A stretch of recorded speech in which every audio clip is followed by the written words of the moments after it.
mpaka tukamilishe ile kazi ambayo tumekubaliana. I am looking forward to working with the next Bishop of Nyeri West. Pengine hata yuko kati yetu hapa leo, lakini Mungu atatutambulishia ni nani.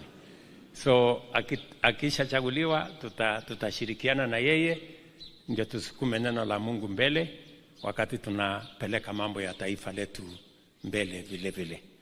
So asanteni sana kwa huyu rafiki yangu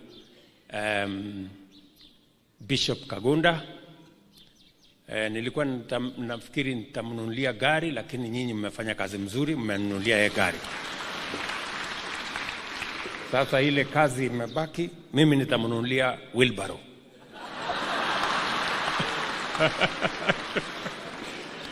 Kwa hivyo wewe Bishop, my friend, next week hivi nitapanga ukuje unione.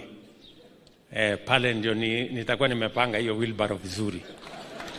Ndio ile kazi imebaki hapo mbele uendelee nayo. Si ni sawa?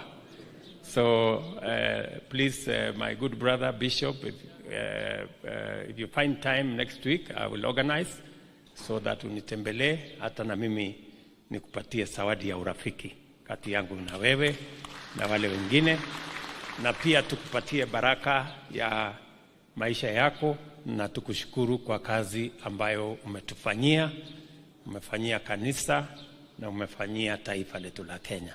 Asanteni sana. Mwadhani ya muradhime. Tumpongeze rais. Asante sana Mheshimiwa Rais. Na sasa